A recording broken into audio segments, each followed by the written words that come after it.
Salut à tous, j'espère que vous allez bien. On se retrouve pour la suite de cette visite du Tokyo Small World, le petit musée miniature de Tokyo. Là, on est dans la ville de Tokyo, mais c'est la ville de Tokyo, mais façon Sailor Moon. C'est vraiment tiré de l'anime Sailor Moon. Donc, vous pouvez voir, il y a vachement de détails, hein, au point où, à l'intérieur des fenêtres, on voit bien les lits et les pièces où il y a de l'animation, enfin, de la lumière du moins.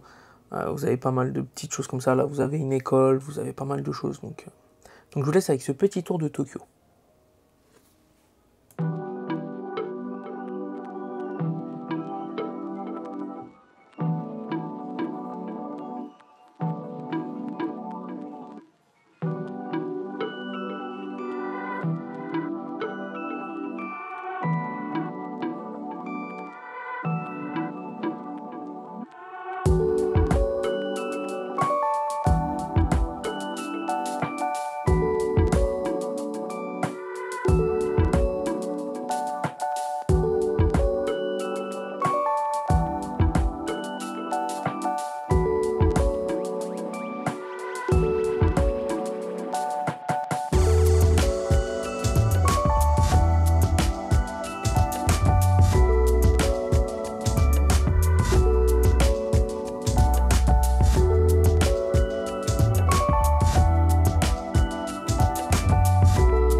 Là, vous retrouvez des petits dioramas avec des petits shops dans plusieurs contextes de la vie de tous les jours. Hein, le petit kiosque à crêpes, le petit kiosque à la plage, le marché, qui est plutôt sympa et très bien réalisé.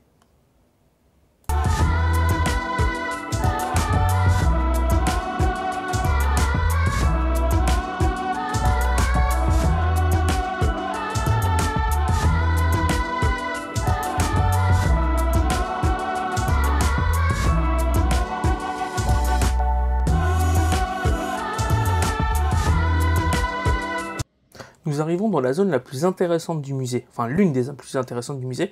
Comme vous pouvez le voir là sur les images, vous avez des hangars à avions avec différentes compagnies qui sont partenaires du musée. Donc Japan Airlines, je crois qu'il y a une compagnie colombienne, Finnair, une Qatar Airways, je crois aussi, un avion Qatar. Enfin voilà, vous voyez différents avions de différentes compagnies. Je vous laisse avec le petit tour des hangars et on se retrouve tout de suite pour la suite.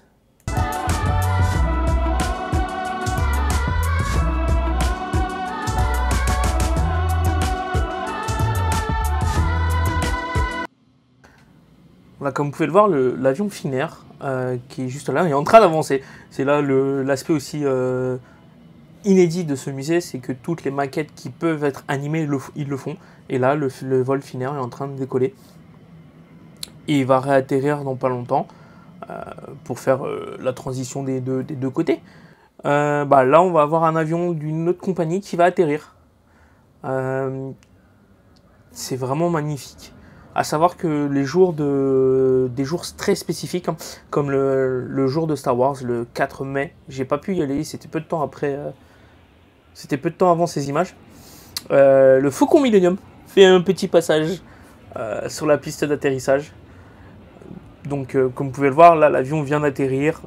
Et en fait, les avions, quand ils ont fini d'atterrir, ils vont directement à l'aéroport, à leur porte de débarquement. Donc, vous allez voir l'avion s'animer et partir vers sa porte d'embarquement, hein, comme vous pouvez le voir là. Et à savoir qu'il part aussi de sa porte d'embarquement pour aller sur la piste de décollage.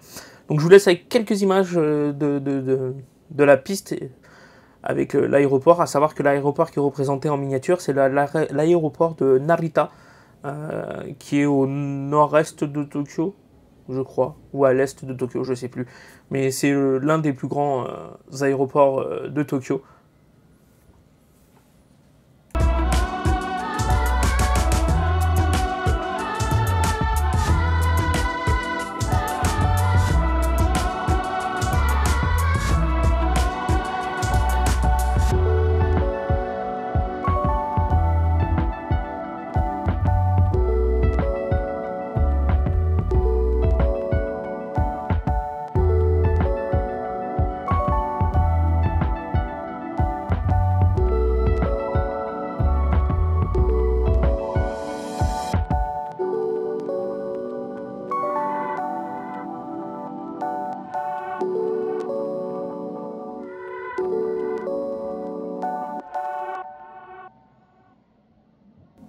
Là, vous avez d'un autre point de vue la piste de décollage. Comme vous pouvez le voir là, juste un peu au-dessus, dommage qu'on ne voit pas trop sur l'écran, l'avion vient de se docker à sa porte de débarquement sur l'aéroport de Narita.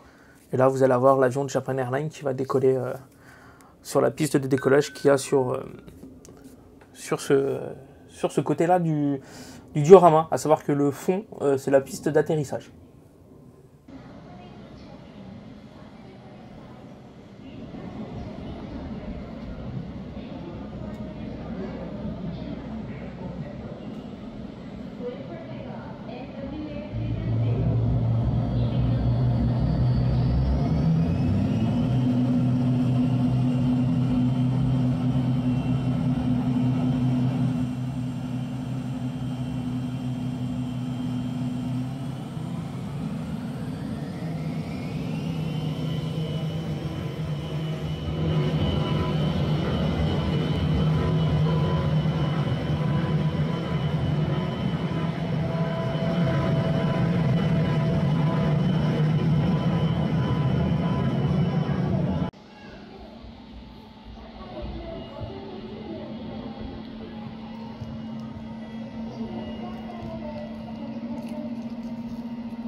Là, nous arrivons au niveau du centre du diorama où on peut y accéder depuis le bas.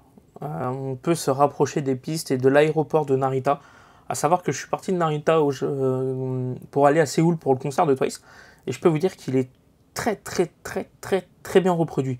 On a l'impression d'être vraiment à Narita et on est, là, on est géant et on le voit depuis un autre point de vue.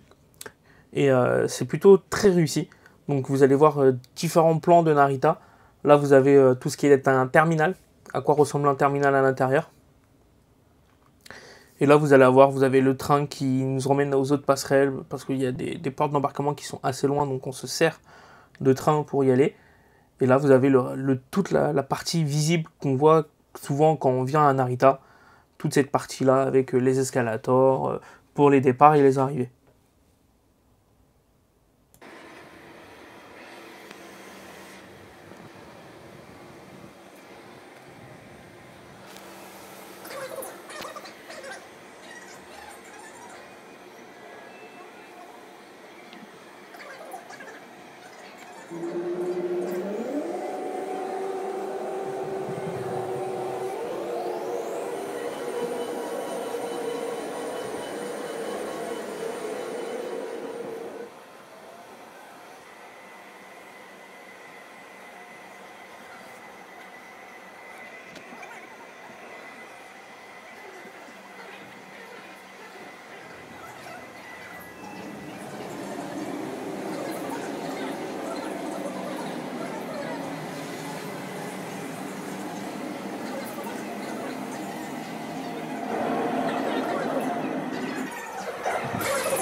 Et voici une vision très rapprochée de l'atterrissage d'un avion de Qatar, Qatar Airways, je crois, comme ça.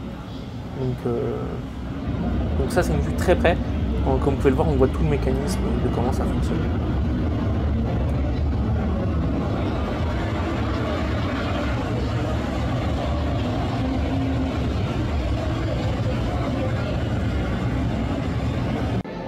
Entre deux univers, entre deux gros dioramas, vous avez une petite maquette qui est posée entre deux dioramas, qui est la gare de Shinjuku, qui est pareil, très fidèle, exactement comme ça. Je prenais tous les jours. Le petit bâtiment au haut de votre écran où il y a la petite lumière bleue, c'est le bâtiment où vous pouvez aussi trouver le Tower Record.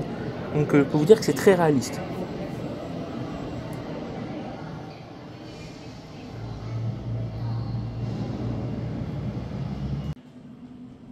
Là, nous sommes, comme tout à l'heure, sur des petits événements de la vie de tous les jours. Là, vous avez une boulangerie avec les cuisines de la boulangerie qui permet de voir le travail qu'ils arrivent à faire en miniaturisation. On a l'impression d'être vraiment... que c'est réel, que c'est vraiment des marchands où on pourrait se servir, où on pourrait regarder les vitrines pendant des heures. Et là, on arrive à un endroit où, pour moi, c'est extraordinaire. Je suis un grand fan de Evangelion, où on va arriver dans la zone Nerf avec le Neo Tokyo 3. Donc, comme vous pouvez voir là, la taille géante de l'écran du EVA 01, de la tête de l'EVA 01, pardon. Donc, on arrive enfin à Tokyo 3. Donc, on a une espèce de sas qui nous montre pas mal de choses. Là, on va arriver au niveau du dock des EVA. Donc, on va voir une animation autour des EVA. Donc, je vous laisse avec ces images et on se retrouve juste après.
Nous voilà dans la ville de Tokyo 3 de Evangelion. Là, c'était après l'événement autour d'un ange qui attaquerait, où la ville rentre sous terre pour se protéger. Donc là, ils ressortent la ville. Donc je vous laisse avec cette destination-là. Vous allez voir aussi la ville qui entoure Tokyo 3, où vous allez voir le train, les armes, toutes ces petites choses-là, et aussi tout qui rentre dans le plateau pour laisser place au combat lors d'un combat entre un Eva et un ange.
Voilà, comme vous pouvez voir, des petits trucs un peu what the fuck, pardon. Nous voilà à la fin de ce musée. On aura fait tout le tour du musée, vous aurez vu les choses les plus intéressantes de ce musée. J'espère que cette vidéo vous aura plu. N'hésitez pas à la liker, à la commenter, à la partager, à vous abonner à la chaîne YouTube, à activer la petite cloche des notifications pour être notifié à chaque vidéo. Et on se retrouve bientôt pour d'autres vidéos. Allez, à plus!